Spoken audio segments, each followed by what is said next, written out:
Hello everyone and welcome back. So my people, finally, the truth is gradually coming out about genocide against Christians in Nigeria.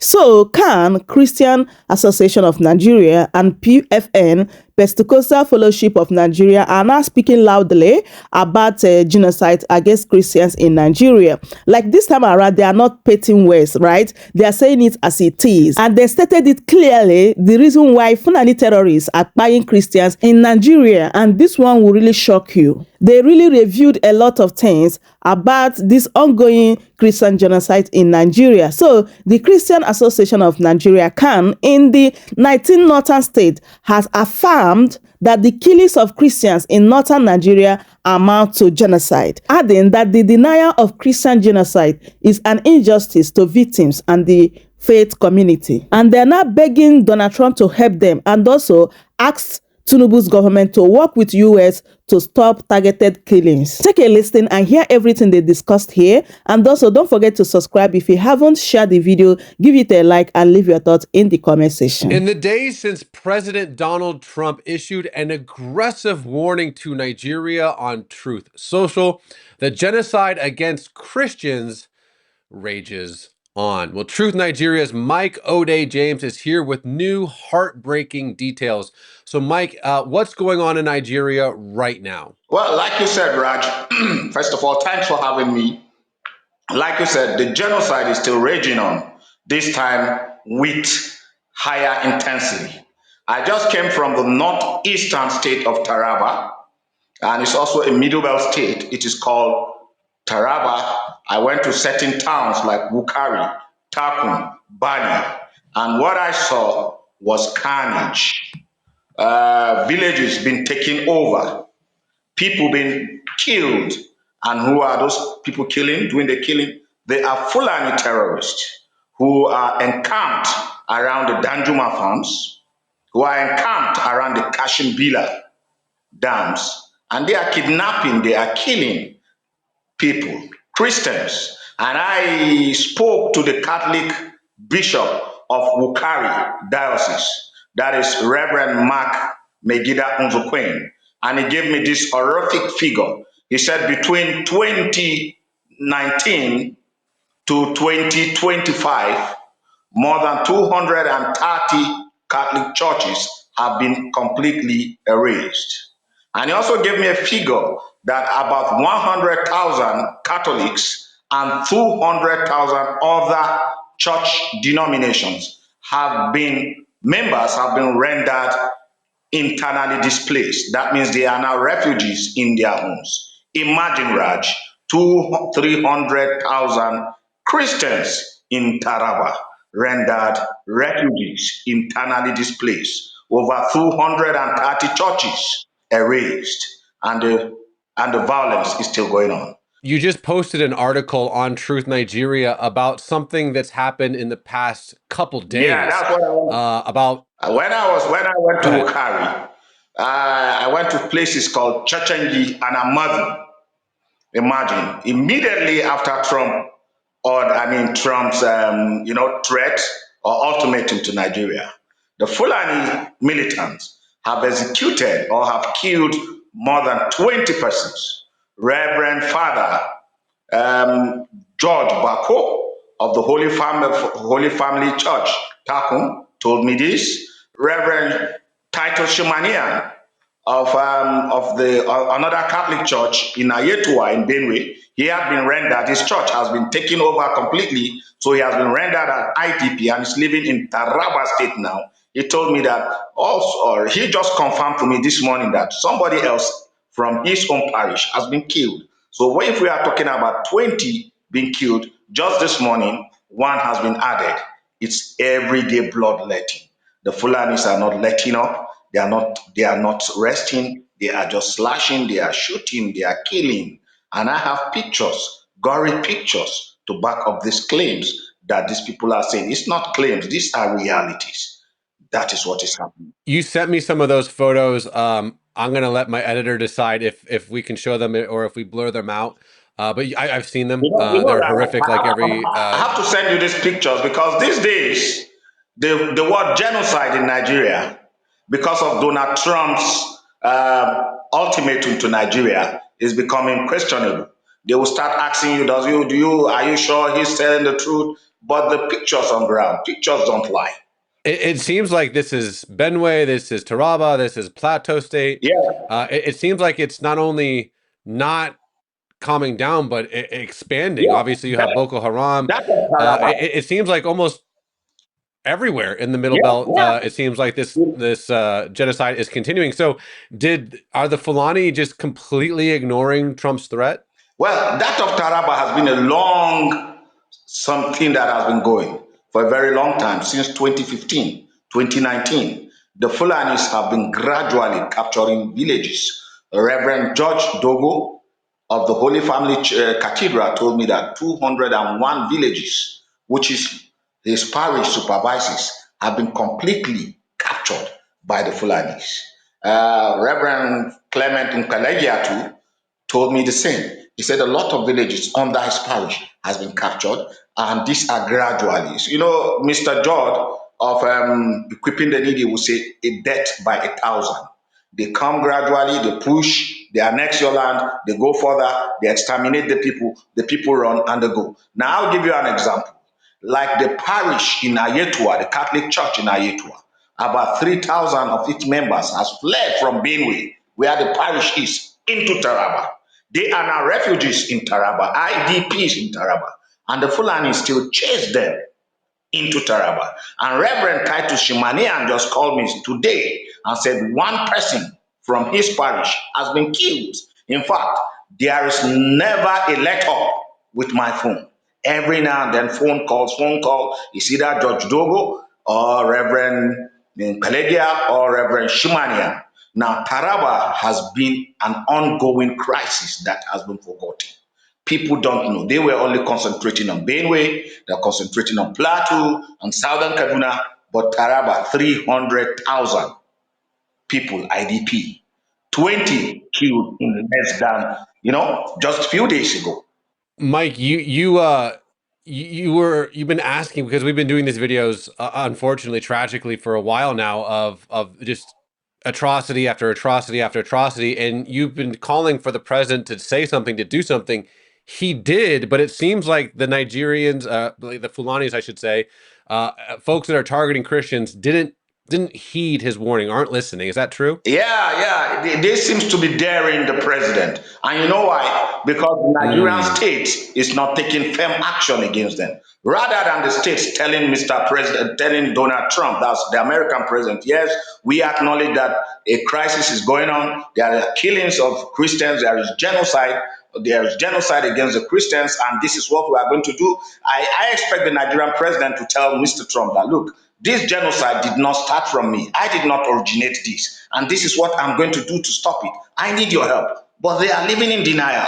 So this has now, emboldened the Fulani terrorists to do what they are doing. And mind you, I'm not saying all Fulanis in Nigeria are terrorists, but we have the extremists who feel that Nigeria is their own and they are taking lands that belong to Christians. Middle Belt land, 50 million Nigerian Christians live in the north, within the Middle Belt region, in Taraba, in Benue, in Adamawa. The Fulanis are grabbing this land. And how are they doing it? They are, and it's like the threat by Trump has just exacerbated the situation because the Nigerian government is not taking action. They are living in denial. So I think Trump really needs to talk to Mr. Tinubu, that's Nigerian president, and so that the president can also put his foot down and tell his service chiefs, you need to exterminate this. Now, let me tell you the situation in Taraba, like we said. Women, I have seen thousands of women living as IDPs, children not going to school. In short, when I was going to Taraba from Benue State, the first sight I saw was a big truck carrying about six coffins. Six coffins. That was the sight that greeted me in Taraba when I was crossing from Kasinala to Taraba. And then the next thing I saw smokes billowing. And Reverend Father Titus Shimanayan told me, it's a normal thing. Smoke was just, they were burning houses somewhere. And then the next thing I saw, the soldiers, well-armed soldiers, not doing anything, rather harassing the reverend. And the reverend has to say, look, I'm a reverend father. I'm going to tend to my flocks. I'm going to do this. I'm going to do that. Now, the people in Taraba are always complaining that the army is not doing anything to stop the Fulanis from attacking them.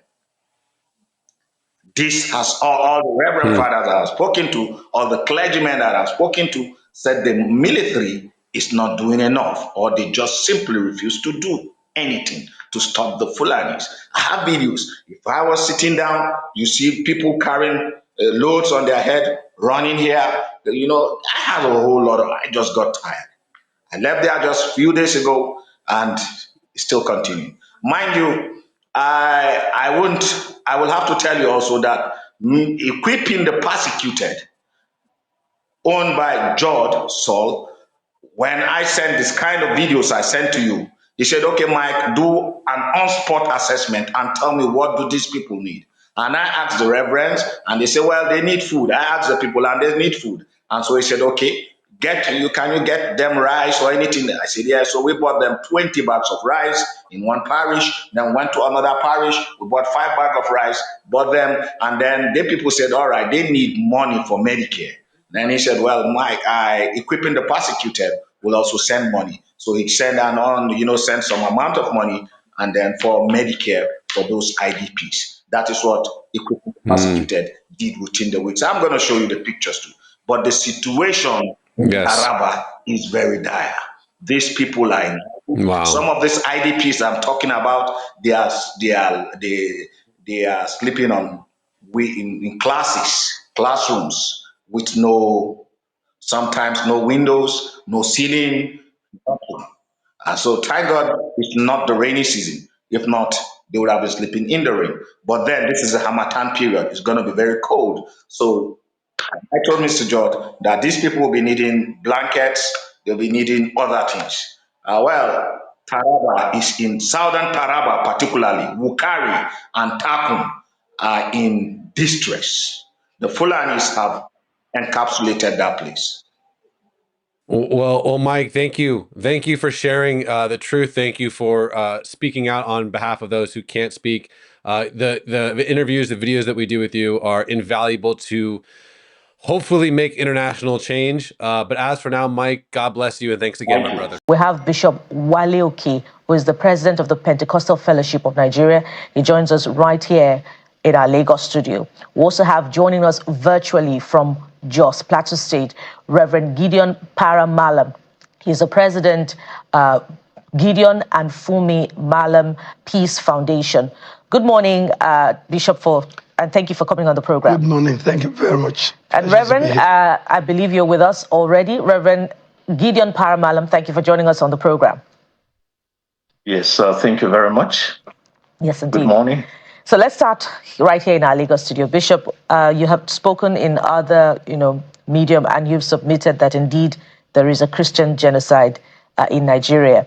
I'd like you to articulate for us, the reasons for your position. Perhaps you've had, groups, appeal to the PFN in the past, talking about these concerns. What's the strength of your position? Indeed, there's Christian genocide in Nigeria. And it's been going on for over 15 years now. Now, this administration inherited the challenge. So we're not holding them, we're not blaming them for it. They made it on ground. But we're holding them accountable for the life of every Nigerian, particularly in the church, to stop the genocide. When we're talking about genocide, you talk of a place like Dogonaya, where one night 501 Christians were massacred. You talk of Benue State, on Christmas Day was invasion, hundreds were killed. There was mass funeral. I could not hold back my tears that day when I saw the lineup of coffins. And I said, we're not in active war, and innocent people are being killed simply for the offense of being a Christian. And that has been going on, all over the place. The mass killings are there. The individual killings are there in various states in the north. In one of the states in the north, one of the pastors When they gave them quit notice, Boko Haram said they should leave the north. He refused to leave. He said, I'm not a criminal. I'm a Nigerian. I'm caring for the sheep. I cannot leave the people of God and go away. And they dealt with him very badly. What did they do? They watched when he went to preach somewhere, and they attacked his family. His wife just had a set of twins.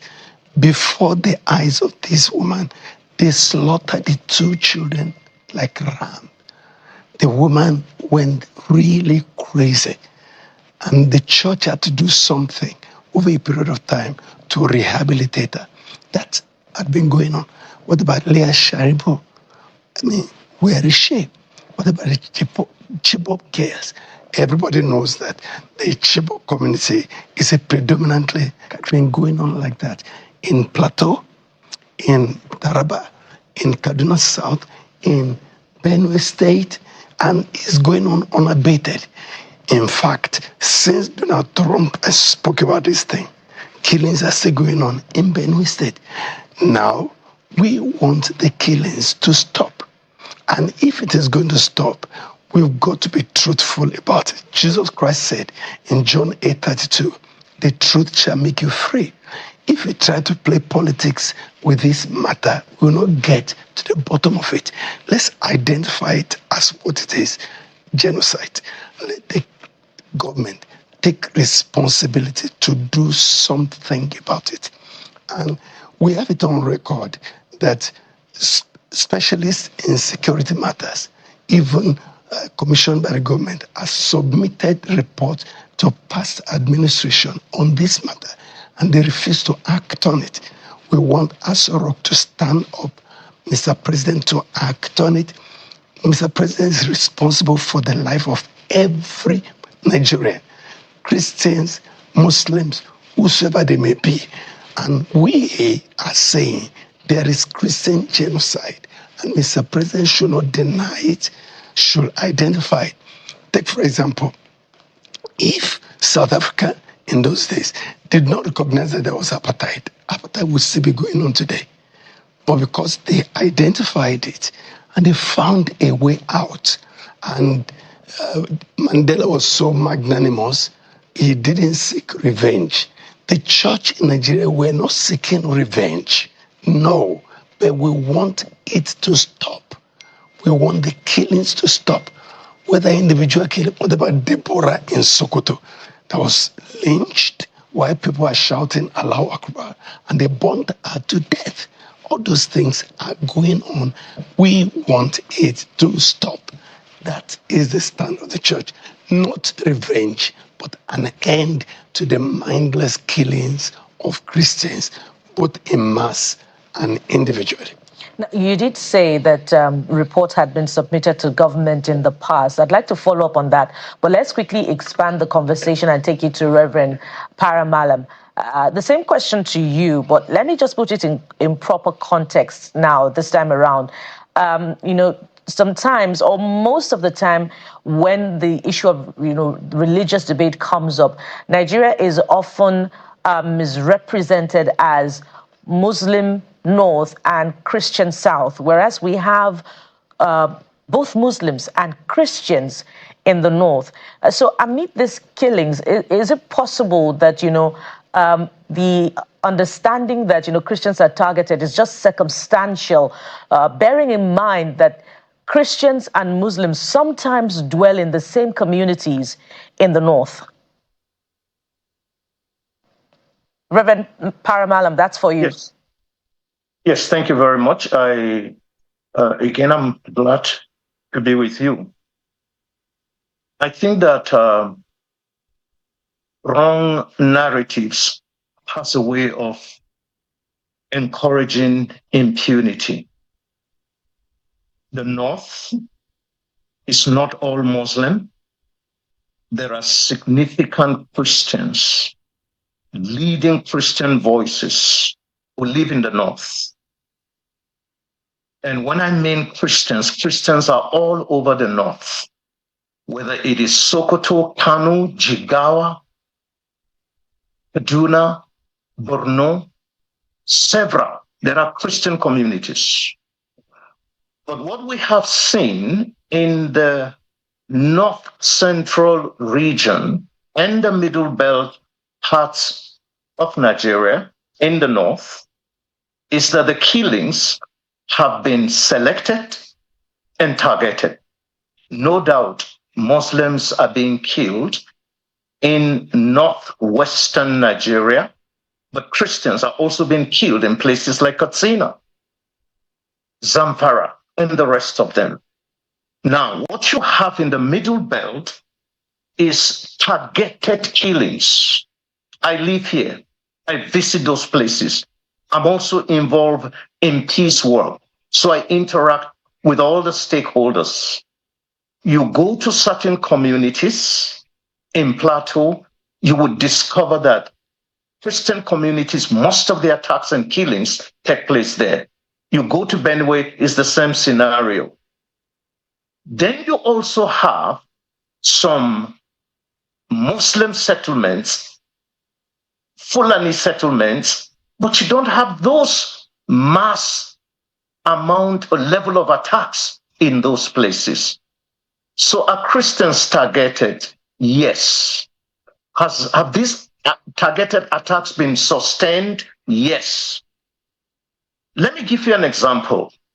Just this month of November alone, 3 attacks have taken place in Chibok, the surrounding villages. On the 1st of November, a village was attacked in Chibok. That's Borno State, southern Borno, Christian dominated. And on the 10th, another village was attacked. And yesterday, 12th, the first village that was attacked on the 1st was re-attacked. 16 girls were kidnapped.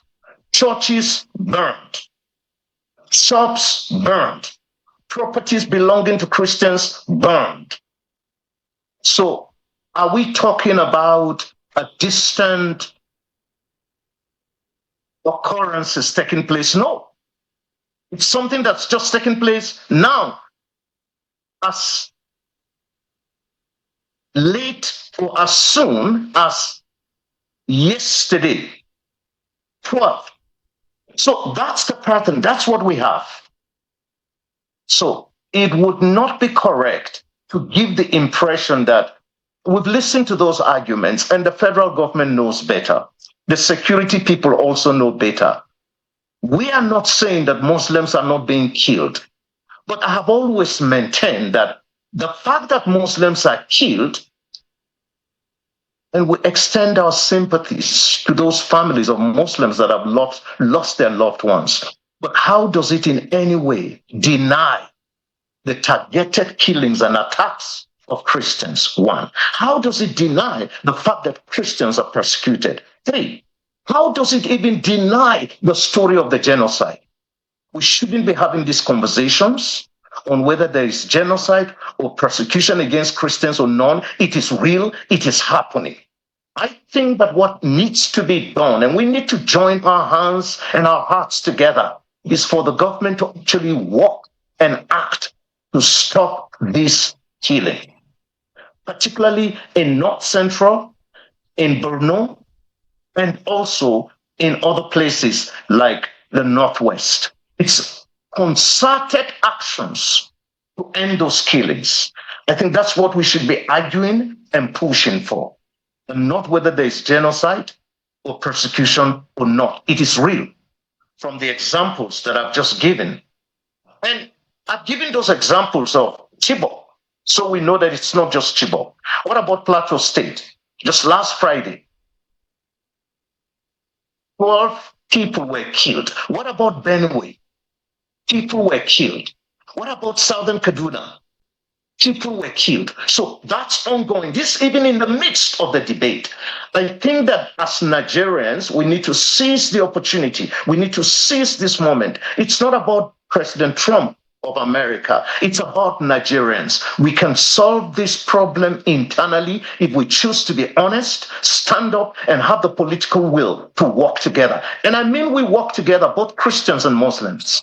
I've read some of the releases by the Supreme Council of Islam denying the persecution and what have you. I think it's just complicating our problem in Nigeria. The Muslims need to own up and be honest, and let's work together with Christians to end these killings over Nigeria.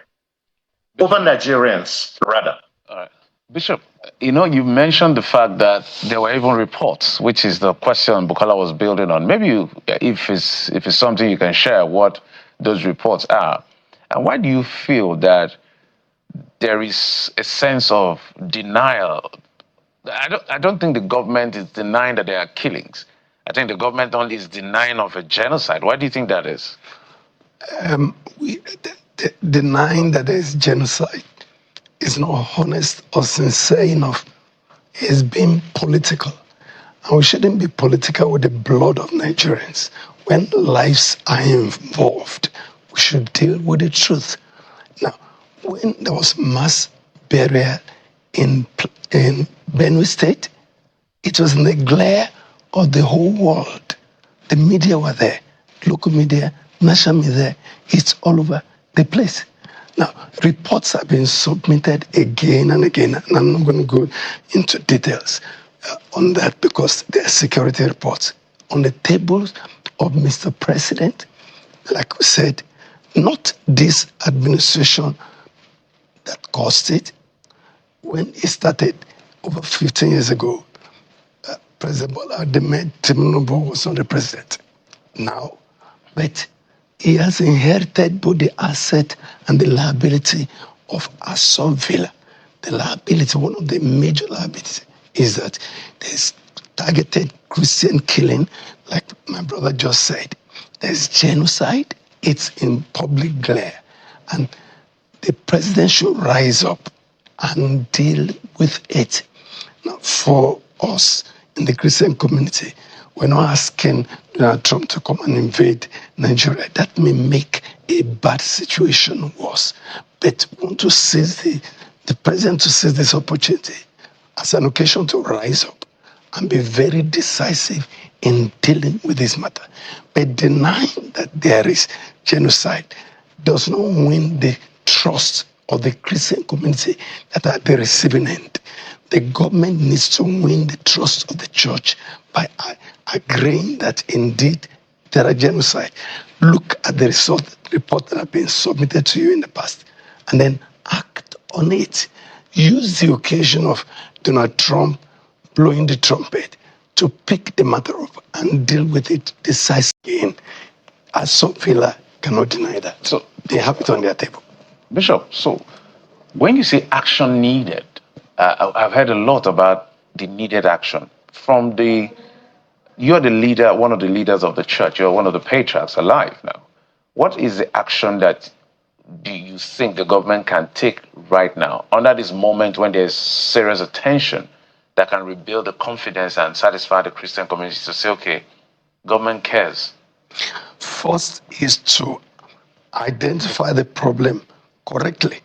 You don't call cancer headache.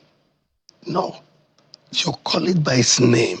If it is properly diagnosed, then you can now begin to find solution to the challenge. So government needs to be honest about this.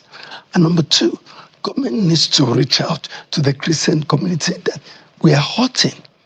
I mean, we've just talked about a few now. The case of our girls being kidnapped, married away without the consent of their parents. It's happening across the north, and it's a targeted attack. I've had to deal with a lot of this. Christian girls. I've had to deal with a lot of this in Jigawa State, in Bauchi State, in Sokoto State. Christian girls being kidnapped, married away forcefully without the consent of their parents. And the parents will not be allowed to see the girls for years until they become mothers. And it becomes the norm. They are Nigerians.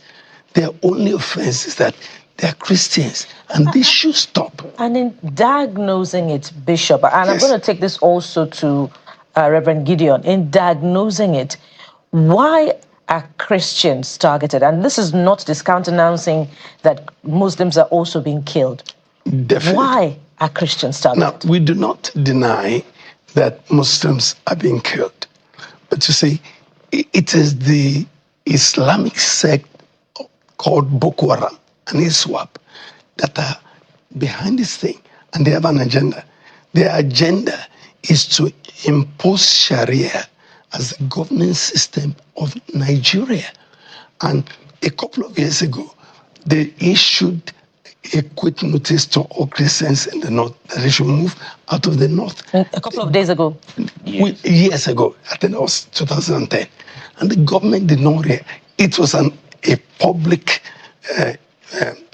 decree, according to them, that Christians should vacate the north and move to the south. We didn't hear the government speaking and rebuking them and dealing with it and arresting them for inciting confusion in the public. Now, that doesn't sound like government is caring for people that are hurt, people that are being killed, their relations that are mourning, the church that is crying. We have been talking about this for over 15 years.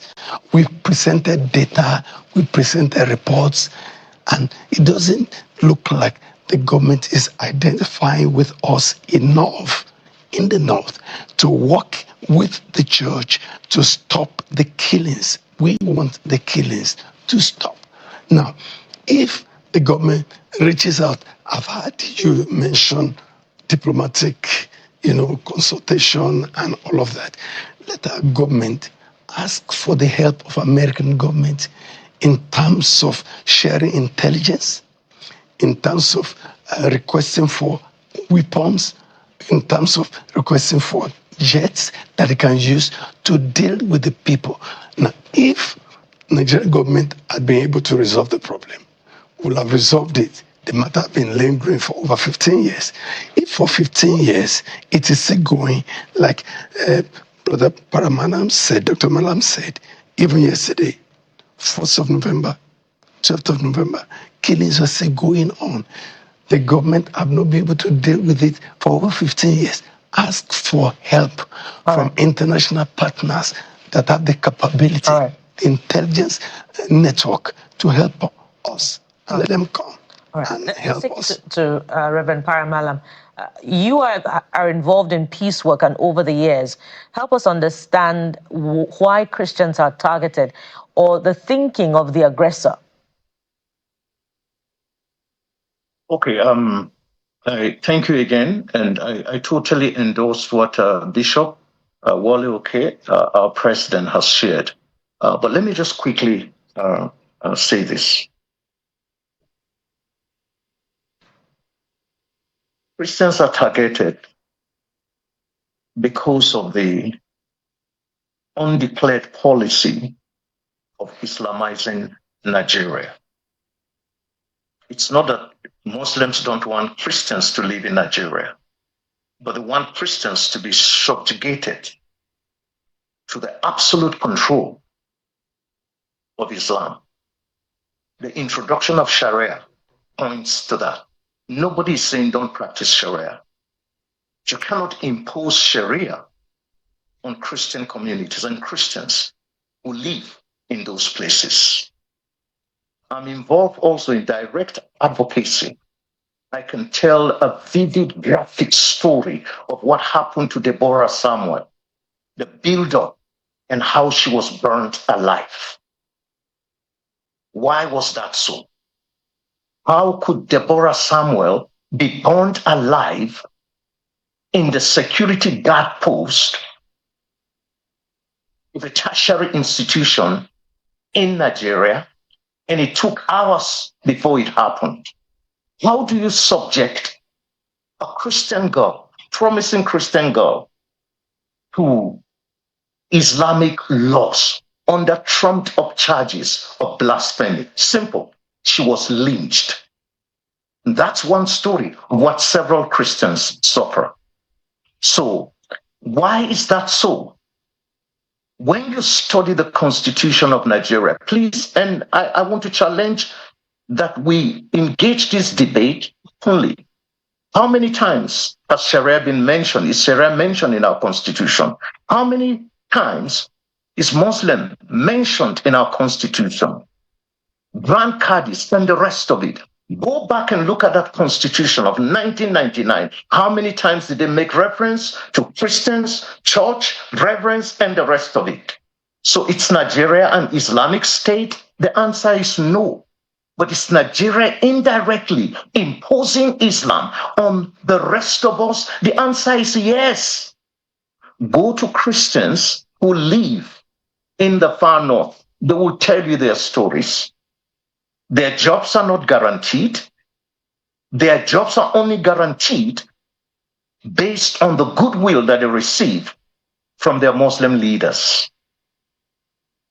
Bishop mentioned about Christian girls that have been forcibly picked up and married off. Let me add, there are also Christian men or women who are picked up from their husband's house, and the next thing is their husbands will receive messages from the Sharia court that they are to appear or that their wives have been married off. We have documents. And like Bishop said, all those documents are available. So Christians are targeted. Now, I'm into peace building. So I believe in promoting peaceful coexistence between Christians and Muslims in Nigeria. What I'm simply saying is that it's impossible for peace to reign, sustainable peace to reign in Nigeria if there's no justice. So there are several issues bordering on justice that they need to be addressed. Whatever is good for the Muslims should also be good for Christians everywhere.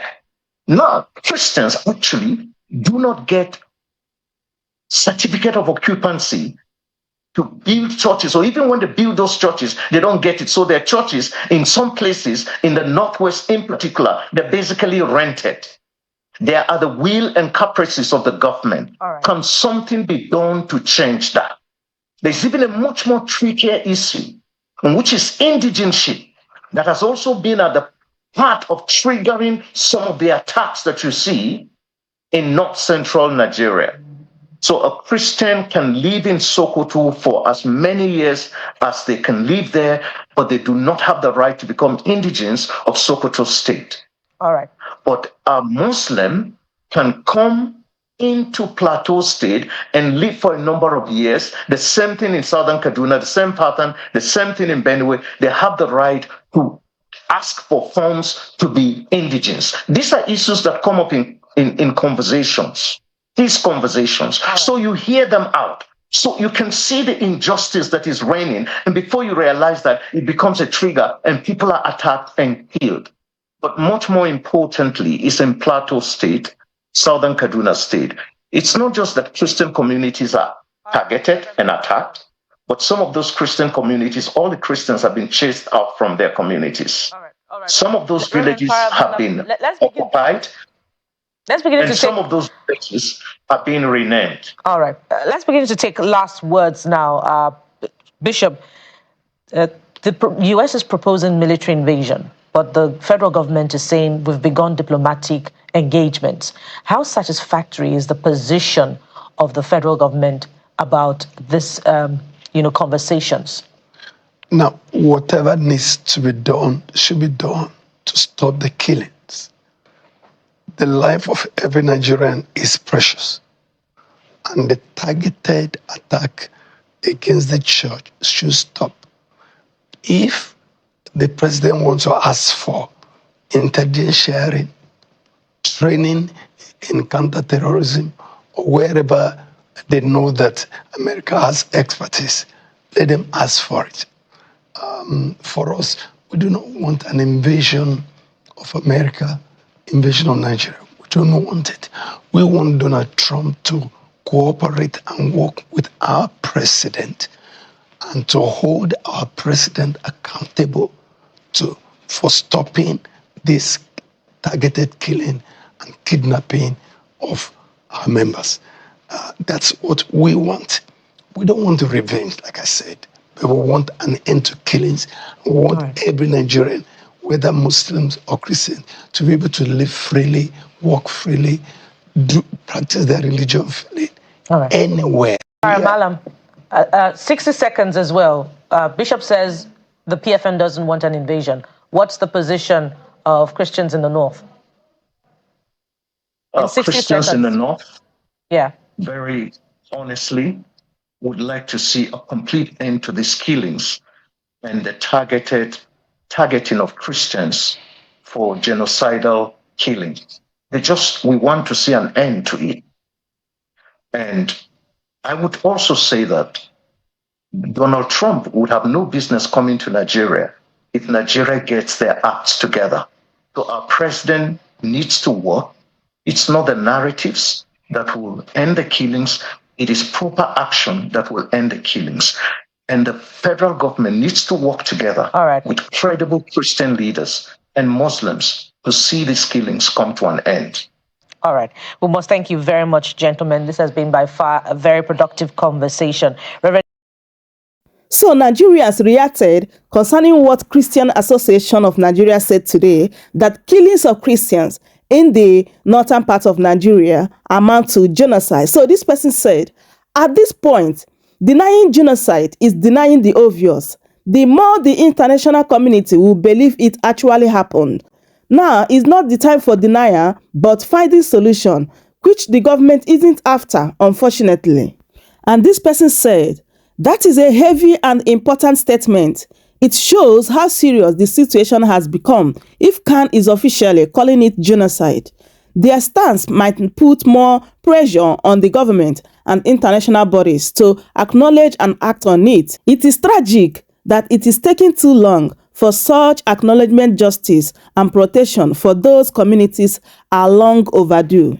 And this person said, those working so hard to deflect and to deny the targeted killings of Christians across the country can go ahead. The facts speak so loudly to the issues. The blood of the innocent being spilled will continue to speak and cry for vengeance against the killers and those that allowed their killing. And this person said, Trump no go even stress himself. Now this kind news in team they collect as evidence say Nigeria they enter religious war.